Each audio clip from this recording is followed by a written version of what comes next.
warahmatullahi wabarakatuh.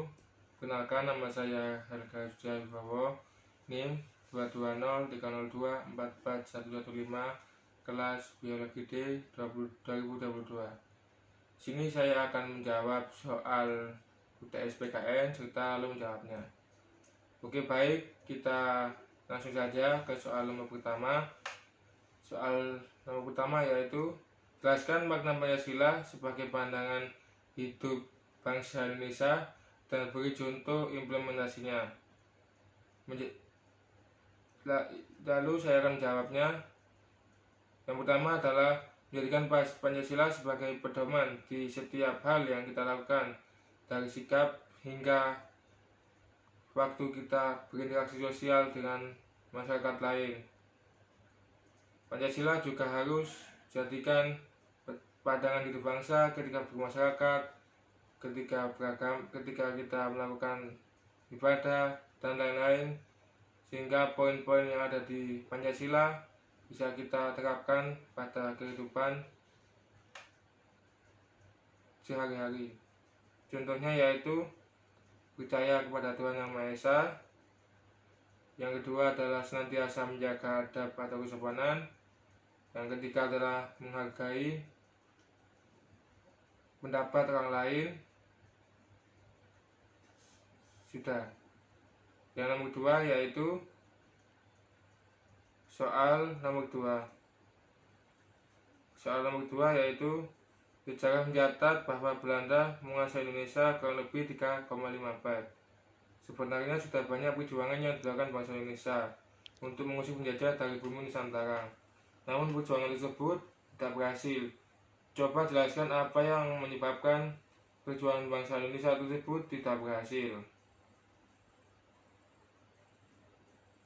Perjuangan yang pertama adalah bersifat kedaerahan. Yang kedua adalah kalah dalam persenjataan.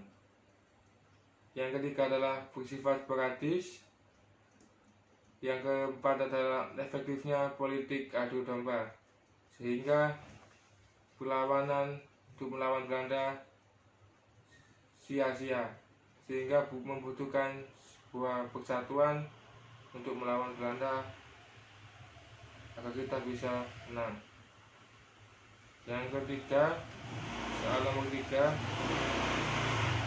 setelah Pancasila berhasil dirumuskan, DPU PKI membentuk Panitia 9 dan bersidang pada tanggal 22 Juni 1945 yang pada akhirnya menghasilkan Piagam Jakarta. Namun Piagam Jakarta ini menuai pro dan kontra antara golongan nasionalis dan agamis. Coba ceritakan apa permasalahan yang menjadi pro dan kontra tersebut dan bagaimana solusi dari masalah tersebut.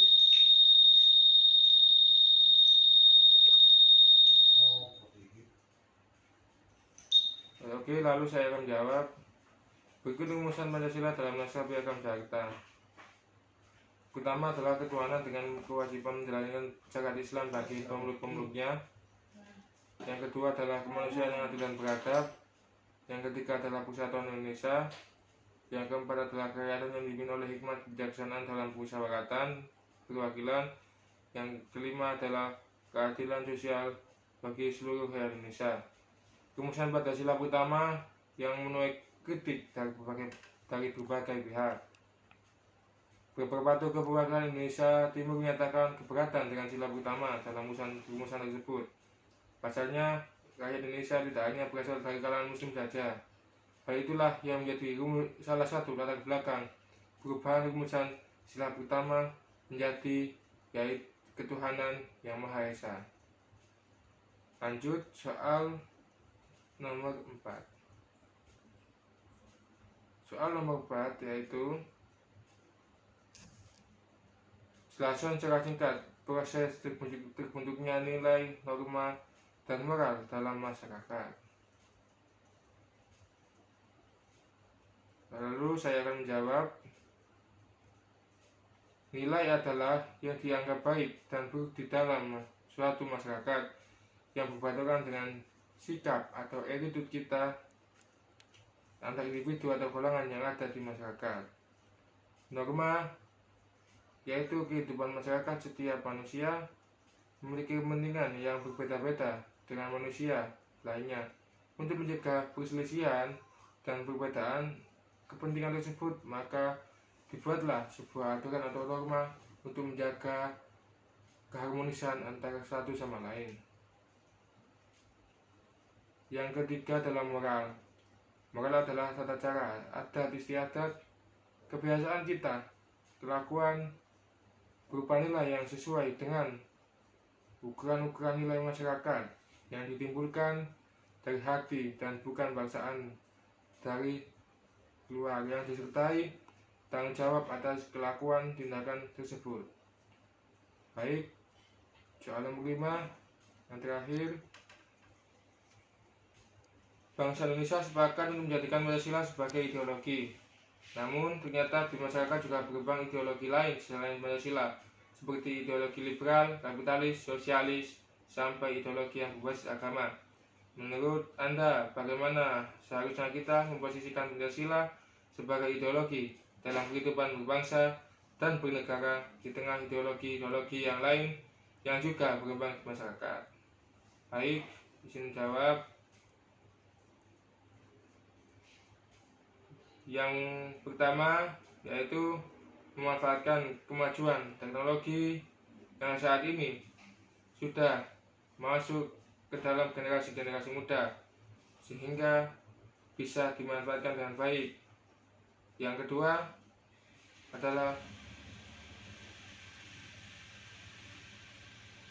mengimplementasikan nilai-nilai Pancasila di era sekarang untuk mencegah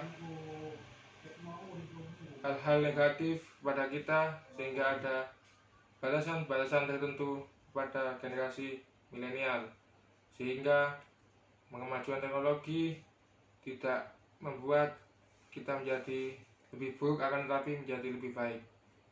Sekian, terima kasih. Wassalamualaikum warahmatullahi wabarakatuh.